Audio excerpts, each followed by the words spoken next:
Hello, everyone. Hi. This is What a K-drama, and it's been a while. Definitely. However, we are back for a very special episode, and what a better way to close 2024 than sharing with you our favorite dramas of the year. Excited. Very excited. So, what do we have this year? Is we had movies, we had series, we had entertainment left, right, and center everywhere. Definitely. It was a really great year. So because I couldn't list them all in the K Meal annual magazine, which is coming out soon, people, we decided that we want to share the rest of them in this little special episode. So yeah, get ready for a lot of recommendations and reasons why we loved these dramas. So Ilse, do you want to start? Should I start? Oh, exciting. Yes. Okay. Let's change things up a little bit. I know. I'm not used to this. Oh my God. Okay. You are on the spot now. Whoa. Tell me. I'm a bit nervous. It's been a while. I know what you mean. I haven't been on camera for over a year, I think. I have to do like the salamander eye thing with like one eye on the camera. I know. It's like look at our lovely people, and then another eye on you, which is I'm gonna go cross-eyed. Yes. Anyway, let me start with one of my favorite K-dramas from this year, which was Mr. Plankton. Okay. If you need a good cry, this is the one. This is the one. I have a strange way of just like going into a drama at random, not really doing a lot of prep work in advance. So I wasn't really sure what I was going into when I clicked on the first episode. But yeah, I was in for a ride. So let me just give you I haven't watched it, synopsis. So tell me. Yeah. I haven't watched these ones. We follow our two main characters, right? We have Jojemi, who's played by Ijomi, and we have Hejo, played by Udohon.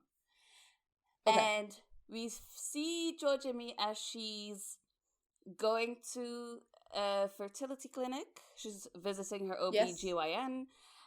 She's just going for a random checkup because she thinks that she's pregnant with her fiance's baby. But she gets told that she has premature menopause, which is devastating. So she has a bit of a sad, yes. Yeah. She has a bit of a mental breakdown in I can imagine, makes sense, yeah. Yeah, but okay, so this drama has an excellent way of blending humor with like the sadness. So during her really emotional phase, she went to the how do you say this? Like the mortuary of the clinic, where the like funeral home inside the clinic. And that's a very interesting thing to do, starts bawling in the middle of the waiting area. So, she's surrounded by other people who are crying. So that's honestly kind of a smart move. But oh my God, she's so funny. So she starts having her like mental breakdown a little bit, and she comes across this woman who she also saw at the gynecologist's office. And I don't remember how many kids she's had, but she had like so many kids, and she already had a baby with her, but she was pregnant again. Oh gosh. And the girl was like, just give me your baby. Just a little bit, a present. Give it to me. Like, I'll take care of it. It's fine. So a bit that's a way to do it. But hilarious. Okay, so but while she's having her mental breakdown, she is being observed by Hejo, and Hejo is actually an ex-boyfriend. Okay, so that is the lead. I do know the lead though. Yes. Oh, you definitely. Okay. You know both because Ijomi is from Squid Game. Okay. I actually have never watched Squid Game, so I wouldn't know. The shock. I know the full planet watched it, but me, I know. I think she won an Emmy for that. Oh, really? Yeah. Oh, wow. Okay. Yeah. Okay, And okay. Udohan, you know, from Being Really Hot. I think I've seen, yeah, from Being Really Hot. It was also in a drama with Joy, I believe. And I think it was this one very loosely based on He Cruel was an asshole Intentions, in I that one. think. Yes. Yes. For That sure. he was the red flag walking. Yeah. Here, he's not really a red flag. Like, his story is complicated, right? So, What hear me is out. he? He was a very happy child until his mother or both his parents discovered that the sperm that the clinic had used for the like artificial insemination was not the father's sperm, but a random other person's sperm. So his mother, honestly, tragic, she commits suicide. She tries to like add him in that story, but he's like, I want to go back to bed. No, thank you.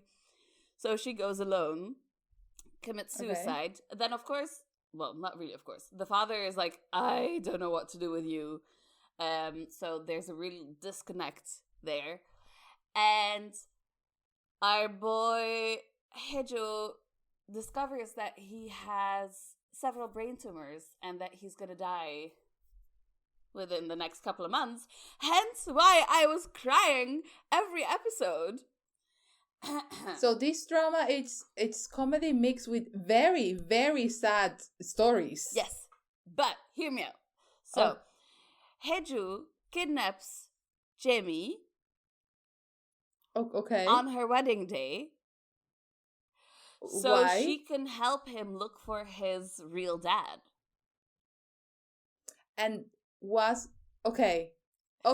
So yeah, they know each other. Okay. Also, side note, Jamie is engaged to Oh-hung, and he is part of like this really, really rich family who puts they put a lot of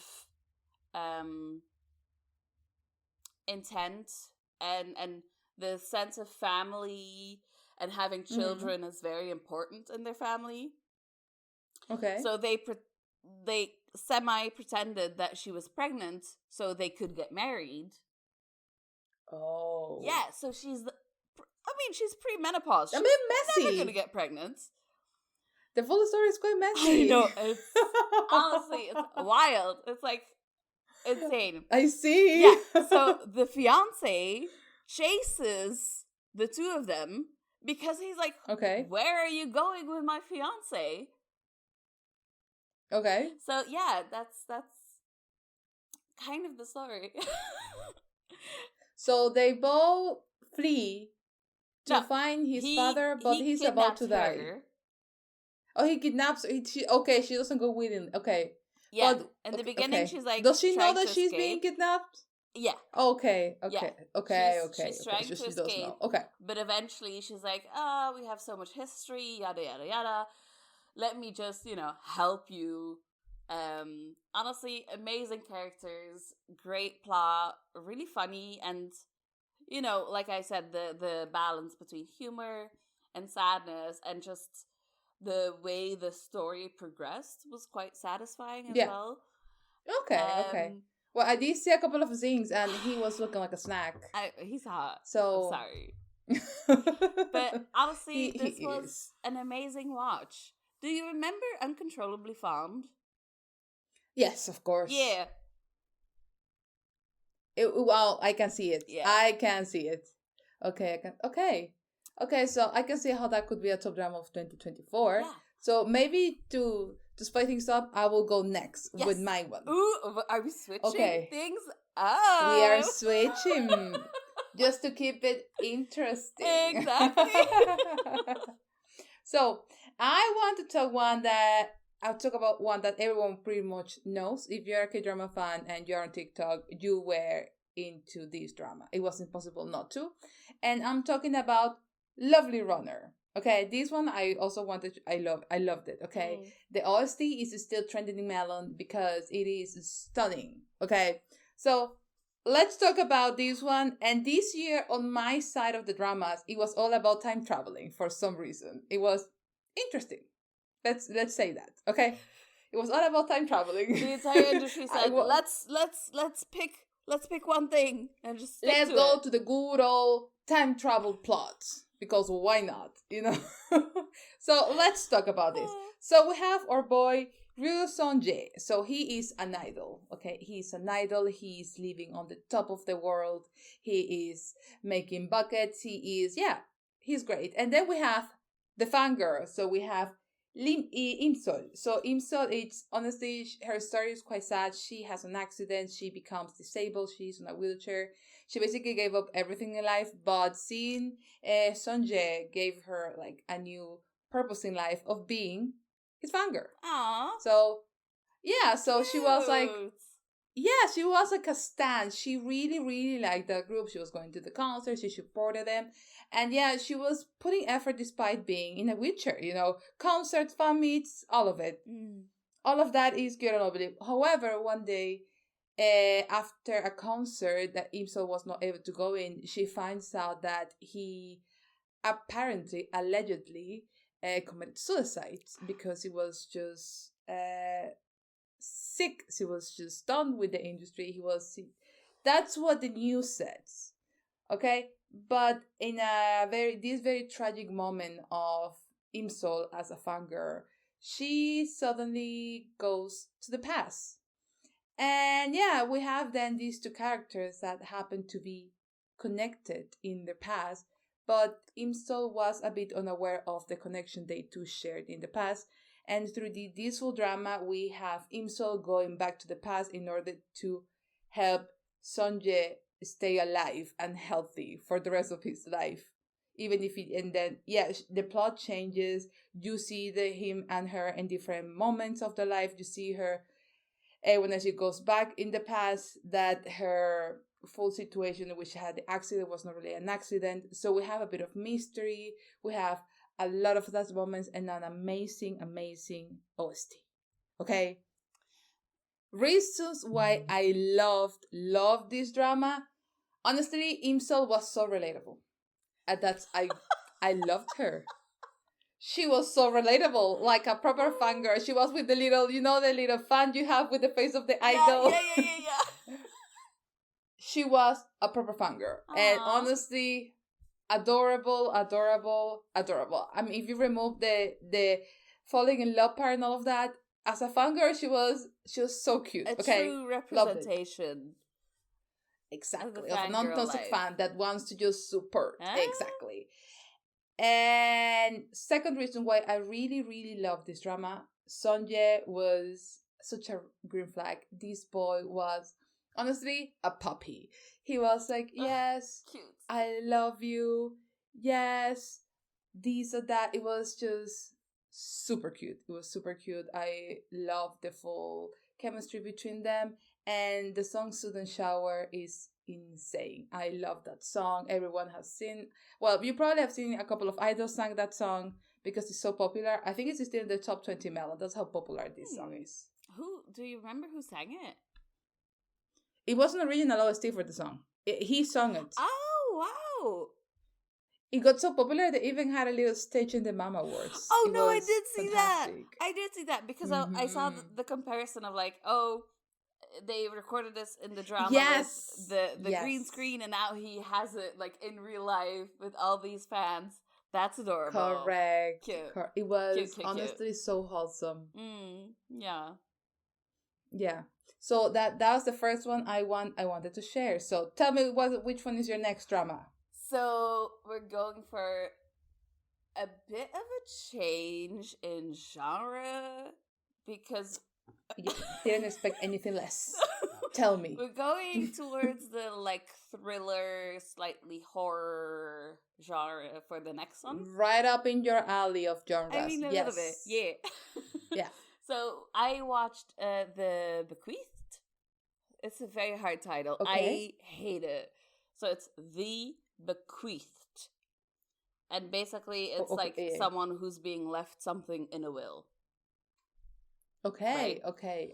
Okay. That's a complicated word for that specific action, but okay. Okay, so we follow Yoon So-ha as she gets a notice that her uncle passed away. Okay. I'm saying this right. Yes, her uncle passed away, and he left her a plot of land. Okay. Yeah. Oh, they're fighting for the land. I feel it. Yeah, in essence, yes. But at the same... Well, she didn't really know the uncle at all. Mm-hmm. So she's like, not that emotional about it. However, she's also just being denied a promotion because she's not the young, hot, new girl. We don't like that. Yeah. Yes. And she found out through a private investigator that her husband is a cheating bastard. So, no. Honestly, it's like hit after hit after hit. So she's like, you know what? Let me go check out this plot of land, see what it's all about. However, things start getting... First of all, it's a really tiny town, and everyone's kind of weird. Okay. And then, second of all, there's like this dude who claims he's family, and he's weird, and like wants that plot of land because he feels like he deserves it. And it's twisted and strange, and like there's so it starts with one suspicious death, so the police are involved as well because the uncle died really strangely. So the police are like, let's investigate our main girl Soha, because she's the bequeathed, she's getting that plot of land, and she's like, I don't know this person. However, then a detective dies, and then another person dies, and she keeps being involved because it's all tied to this plot of land. So this plot of land has a curse on it, or what's the story? I mean, at one point there's a bit of like shamanism involved. So it makes it like a bit supernatural, but not really, because it's just like a person who's going through stuff. So it was, honestly, I think this is what, like 6 episodes? Yes, 6 episodes. Oh, short and sweet. No, not so sweet though, but short. But also, the person who created Hellbound was involved in like the directing and stuff.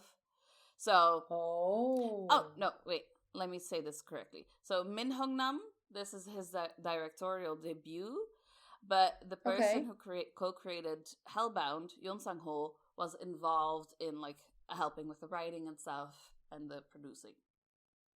And it's dope. Honestly, this was such a cool watch. It's like very dark, but it's like a police meets thriller story. It's cool, honestly. It could be. I can see how you would love that. Yeah, I think here and there the lighting could be a bit better because sometimes it felt like I was watching Game of Thrones. Oh no, I hate that. See at all. That series gave us massive PTSD with lighting. Let me close all my my curtains. I still can't see anything.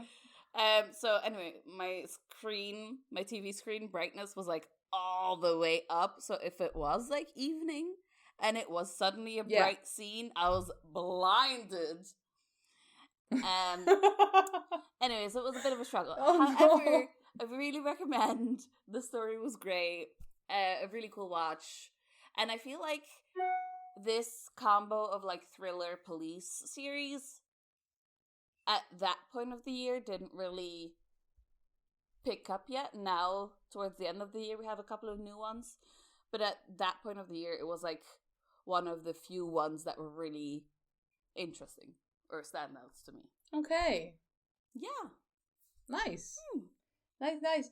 In a cheating note, because we're going on to cheaters what now. What is up with and all time these traveling? is a cheater or a time travel one for me. So let's talk about Marry My Husband. Okay. So, Marry My Husband, we started 2024 with this drama and it was a solid start, okay? I think I dragged a couple of people into this madness of Marry My Husband because it is based on a webtoon. Nice. I love webtoons. And yeah, so let's talk about a bit what happened in this story, okay? So we have our girl, Kam Ji-woon, okay? So Kam Ji-woon is married to Park Min-hwan. I don't like him. However, the actor, he's great. The actor he's like a comedic actor. Yes, he's really good. Quenchana, that's that dude, right?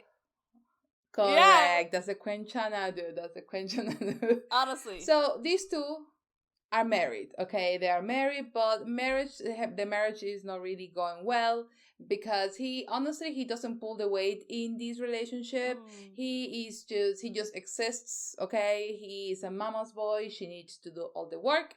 She's also the breadwinner. She does everything for the house and he does absolutely nothing. Okay. Her life is so stressful that she gets diagnosed with cancer. Okay. Damn. So to make things a lot worse for her. Don't get married, kids. No. Honestly, I don't know. Like, he was a walking red flag and she was blind. Okay. She was like proper blind because there were too many out there, especially with the mom. I'll be like, I'm out, you know? So, yes. So she is in this hospital. She's hospitalized. She's getting chemotherapy. She is honestly in a, like at the bottom right now, you know. She's like completely falling. Her life is not what she expected. Not in her career, not in her personal life. And then she decides to go home. And she discovers that the husband, Min-hwan, is cheating on her with her best friend from her teen years, Jung Soo-min. That's not a girl's girl, okay? It is not a girl's girl indeed. Yes, so she discovers that she is absolutely angry 100% with the reason. She's making a bit of an scene, and honestly I understand her. It's like her life is not going well. She is sick. She at least the support of this guy that she has been supporting for years, you know, all of it. And then he kind of pushes her and she falls. She hits her head with like a glass table and she dies. However, she wakes up the next day and she has gone back in time. A few years, actually, before she gets married. And she has a new opportunity in life to change her life, basically. Good and make sure that everyone... Exactly. Everyone that did her wrong gets taught a lesson or whatever. Karma! She is out for revenge, and I mean for it. And in all of this story, she meets the boy Yoo Ji-hyuk, and apparently he was also there for quite a while. She just didn't notice. We also have another boy. We have like two love interests. We also have Park Oh-no, another walking red flag. He has a green flag. He's a green flag. I was gonna say, like, flies. Why I was mixing there, them up. Then? No. Another boy. He is a guy that cooks. He has a little restaurant, and he's adorable. Oh, okay. Oh, yeah. Yes. I saw that clip of the other girl who's like eating. I think yes, he's also an idol. I don't remember the group right now, but we're following his solo career as an idol as well. Just don't remember right now the group. Nice. But he's an idol as well. Yes. So, reasons why I love this drama. Honestly, the angst was real in this one. Loved it. The girl was plotting. The plot was plotting. Everything was fantastic. It was so well done. She was thinking. It was like a little chess game for her. She was like putting her pieces, making sure that everyone got what they deserved because they knew that they were not great people. Okay. Second of all, I love the revenge plot. Honestly, it was so empowering that I'm like, you go, girl. Nice. Poison them. Nice. She didn't. But she was very smart with the things she did and how she moved her pieces, and she became not only successful, she also found love, and it was so adorable. Honestly, I love it. Cute. 100%. So yes, so this is my second highlight of 2024. For the next one. You actually had quite a year, a very active year with movies, Yeah, actually. and I didn't just watch movies from like Yeah, this yeah. year. I even went with some like oldies. So it was a fun year. Yes, but the thing is that, hear me out. This year, the movies were for you because the dramas were absolutely under, like, they were for me. They were a lot of rom coms, lovely revenge plots, time traveling, even mental health in some cases. But the movies were all like dark They were. and I looked at stuff. like the top 10 of the highest grossing films, and they were all like Yeah. pretty dark. Like we have Exhuma, we have The Round of Punishment, which is like the 4th installment. I feel like this is like a John Wick moment that I'm missing out on. So I have to like binge all 4 of them now. And then there's like I the Executioner, which is also a dark one. Pilots is one for you. That's the gender. Pilot, I did watch. Yeah. I did watch. Yeah, I that's did like watch. the only I did watch. like happy light one. I had like 3 dramas that were for me, and I think I mentioned them all. If it's not in the magazine, it's here. The rest were all like murders, police, criminals, some sort of plot or terror. I'm like, I'm out, people. I will watch my dramas from Netflix. I love a good plot of terror. I know. That's why we balance each other, love. Do you want to introduce your next K-drama, or should we just jump into the movies and like switch things up? Okay, so next up I want to talk about Dear Harry. This is a recent watch. Actually was released I think around mid-year or so on. And I loved it. Okay, so here we have a character that has multi-personality disorder. Yeah. Okay, so we have 2 characters in one person. We have Ju Eun-ho and Jo Hye-ri. So we have these 2. And then we have also Jung Hyun-oh, and we have, these 2 were a couple. Okay, these 2 were a couple. They both work in the, I think they both work in television. Yeah, they're presenters. They're presenters in like news and whatever, and shows and that, So what happened? She has been in the industry for ages. She's still quite not well known in the industry, which is very sad after 14 years in the industry. However, Jung Hyun-oh, he is like super well known in the industry. He is like making it big. He's got like this new segment that is quite important that gives him a lot of visibility. He's basically the face of the company for recruiting and all. Okay, so yes. What happens? They're both together. Eventually, he decides that he doesn't want to get married. They break up because she does want to get married. And in the process, she also has a couple of post-traumas. She's alone. She saw her sister disappear, her family pass, her grandmother pass, and it was the other person that she had also. So there's a lot of trauma involved in this. And then from all of these, we get the character Jo Hye-ri. Who's Jo Hye-ri? Jo Hye-ri is basically the personality she created that is based on her sister's personality, the sister that disappeared. So she starts thinking about everything. It starts when she decides to basically, I will pretend that I am my sister for a while just to see what would be the life if she lived. Like, what would she do? The sister wanted just a very simple life with little things. It was all very, very simple, to be honest. And yeah, she decides that as soon as she has like this massive change when she breaks up, I think the personality that she was pretending to be kicks in and becomes a real personality in her brain. And here we have these 2 switches in which she works as a news anchor in the evening or have some shows in the evening, and then in the morning we have Jo Hye-ri being a park attendant. Basically, she's just a park attendant. She works in like another television channel as a parking attendant. She just delivers tickets. So we have these 2 characters, and obviously at one point when you work within the industry, even if you're just a parking attendant and not within the building, you will cross paths. So that's how she meets Kang Joo-young. Kang Joo-young is another news anchor in this other company where Jo Hye-ri works, and she has a little crush on him. However, we have Cho Eun-oh being a public figure as well, and they both have the same face. So through this full drama basically navigates how her drama becomes a thing, how this personality starts to kick in her life, and how I don't know how she keeps up with all of this, because she has basically 2 jobs. She barely sleeps. So there is a lot of things happening, the way she manages things, how she discovered that she's got a multiple personality.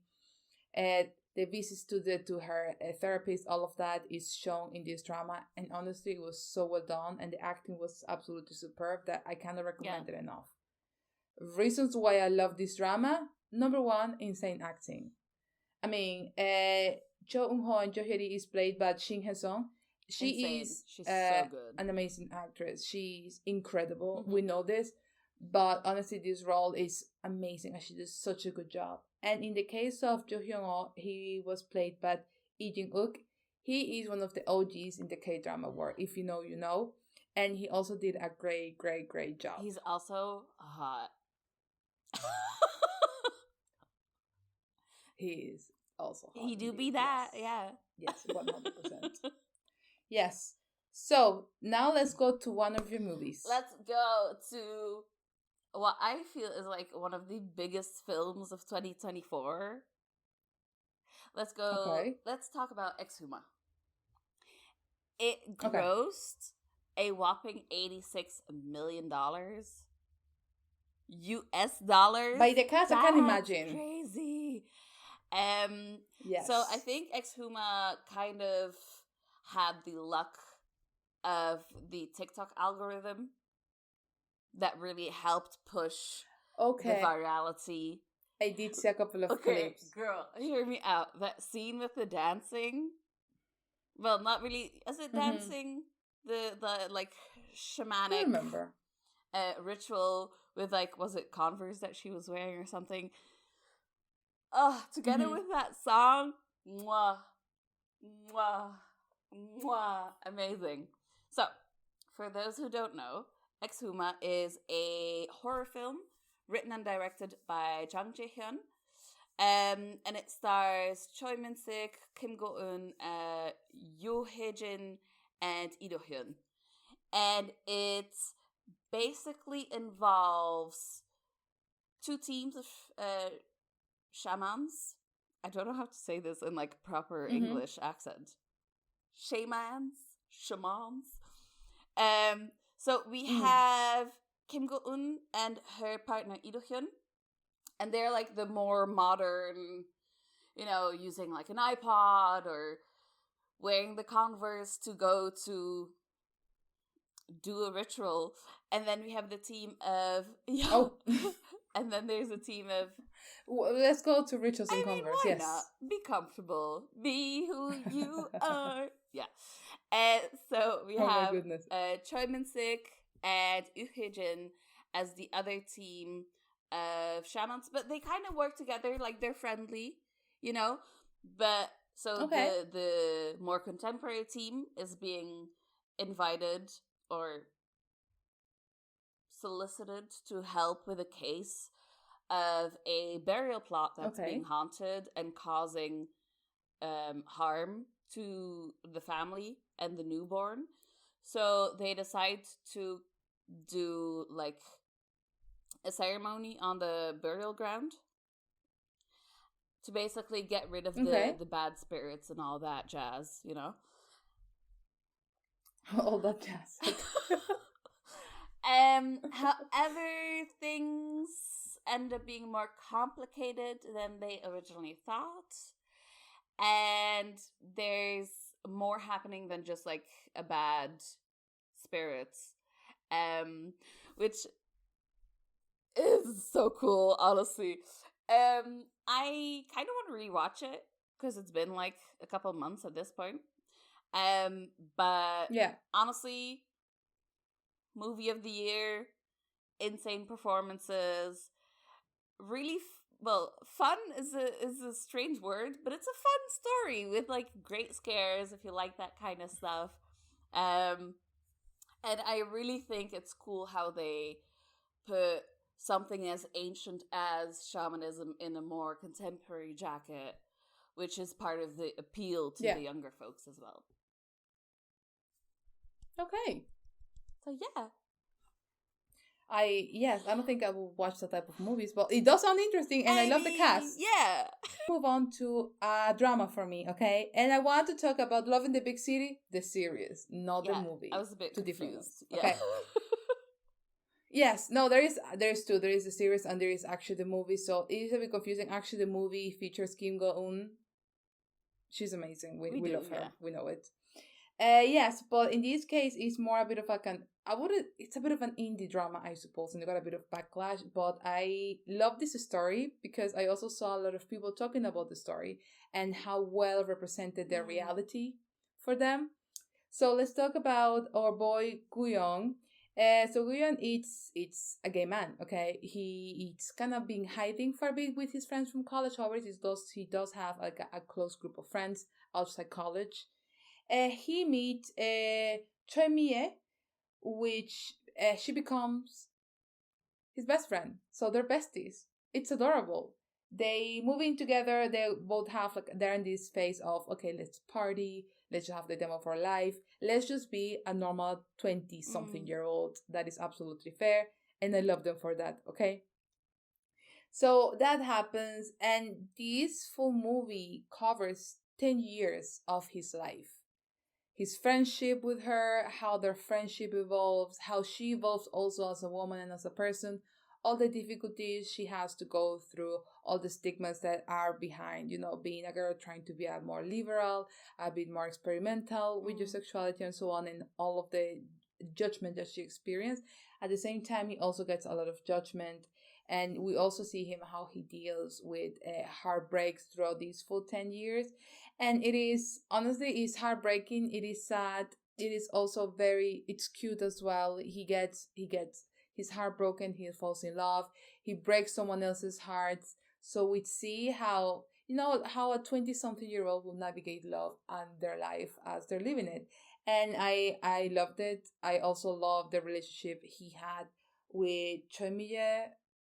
Super cute, honestly. Loved their chemistry. It was adorable. And they had like these evening nights where they would party, but sometimes they would like just stay in. And I think they were eating blueberries or something like that. And it was super cute. It became like a thing. Okay.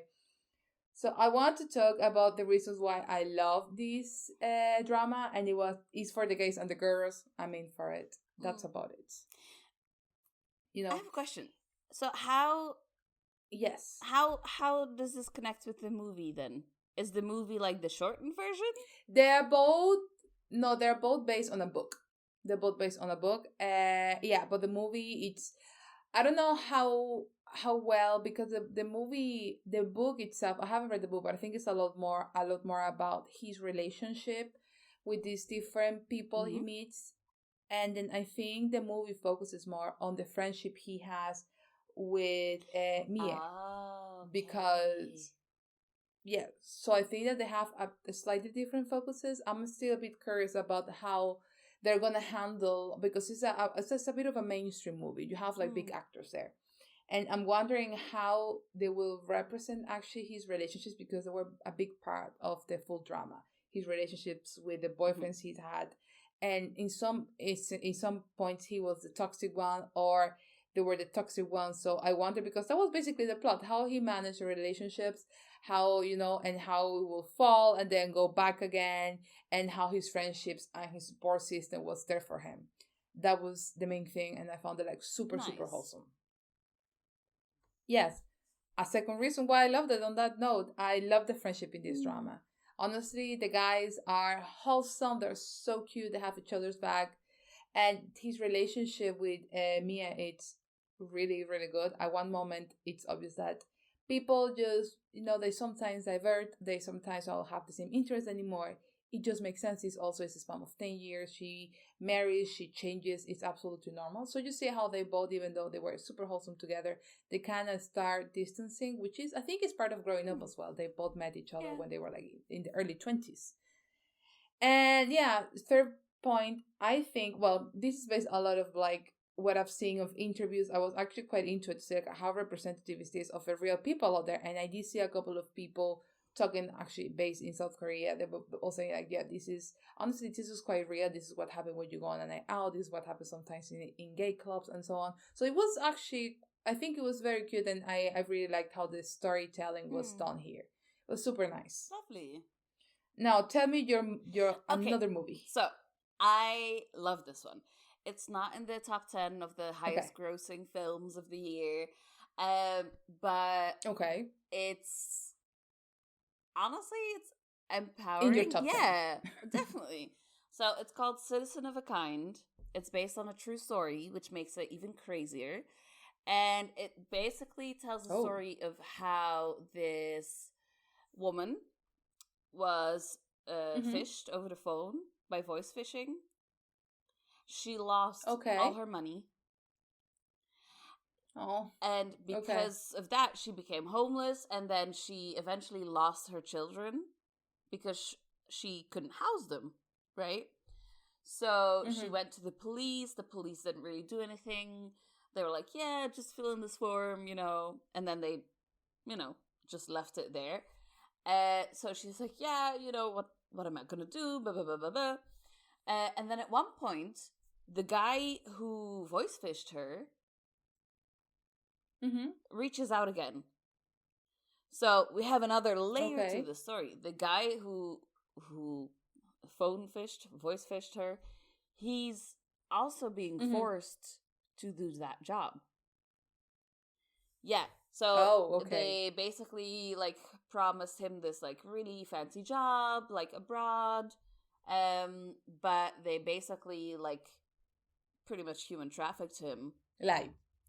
And he's being forced to work in this farm almost of all those people just doing phone work to get as much money as they possibly can, because they're otherwise being punished for it. So he reaches out, and through his tips, she, together with two of her friends, goes abroad and tries to find him so she can call the cops on them so she can get her money back. Okay. So she becomes her own justice person, police. More like police. She doesn't do any justice. It's not like she's secretly this ninja baddie. She's not out there for revenge. Being trained in the fighting arts. No, she's just a mom who's desperate to get her money back so she can have her children back. And it's stars Ramiran, who is fantastic. She is insanely talented. I love the friendships between the women.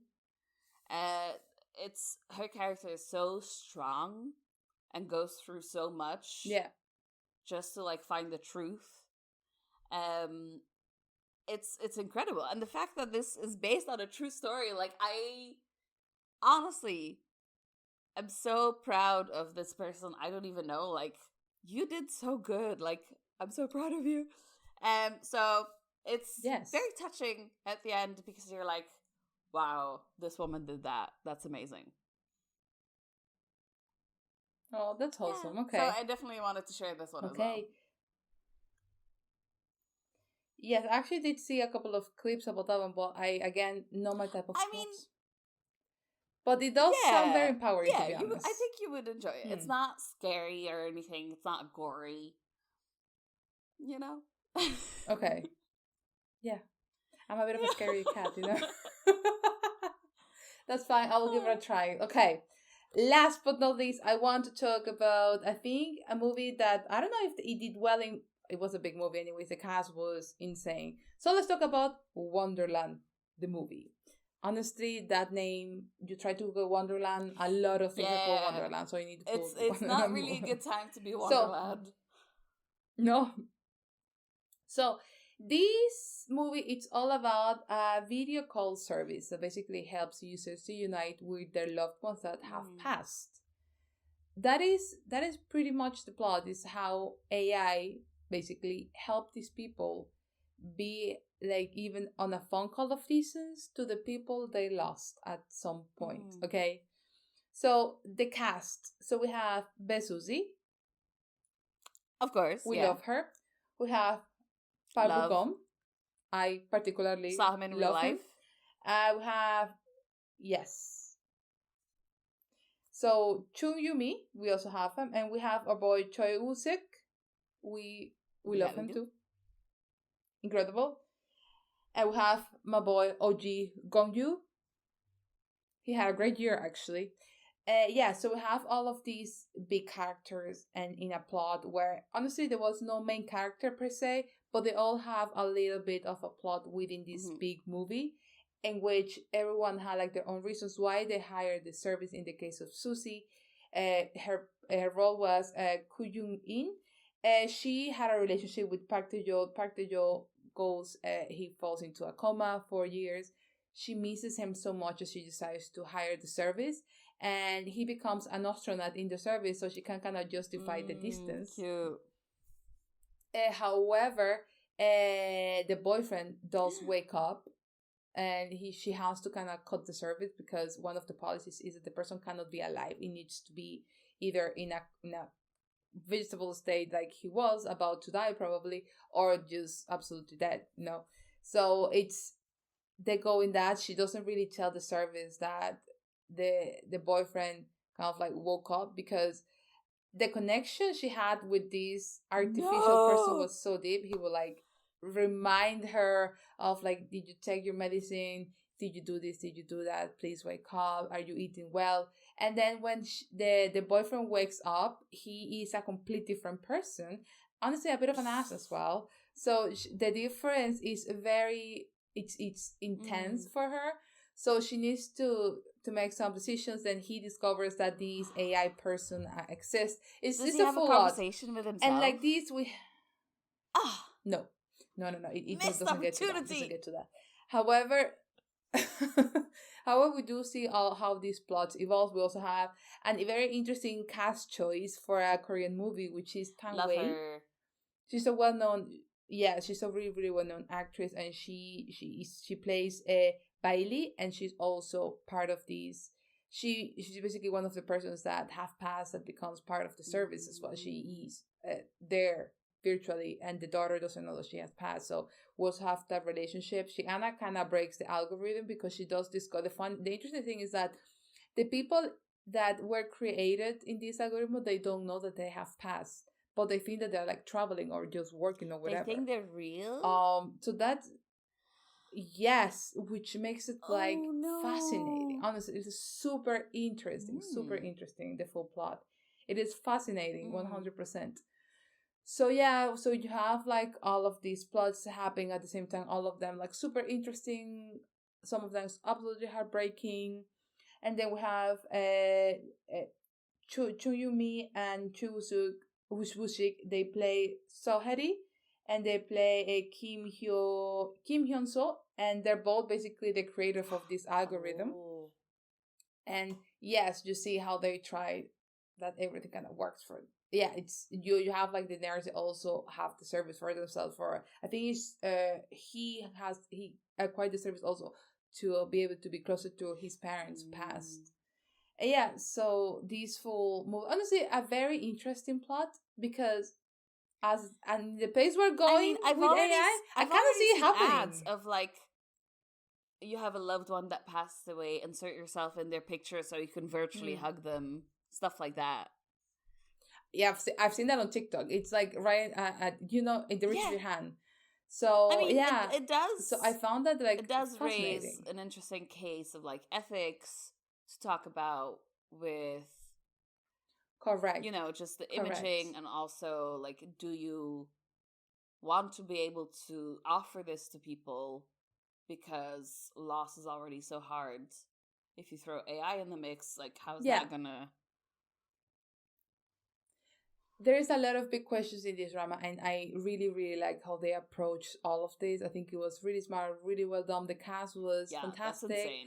And they even had like a touch of international cast with Tang Wei being part of it. So I really liked it. Honestly, it was such a well done drama. A movie, actually, 100%. I need to add this to my with the watch list. It's on Netflix. It's there. So reasons why I loved it: very interesting plot overall. It was a quite interesting plot. Okay. Second, I loved the acting. The acting was fantastic. It was really, really, really good. So So I think that with this we wrap up this very special episode of What a K-Drama. It was kind of crazy to be back, like on the camera. Yes, you know, we are reuniting with old friends. That's how I feel right now. Yes, 100%. So this makes it very exciting. The setup, all of it. It's just. It's nice to be back anyways. It's such emotional. We are back in other podcasts every month. We're back actually. We are actively Discover with a K every month with our monthly favorites. Every month you have that special episode.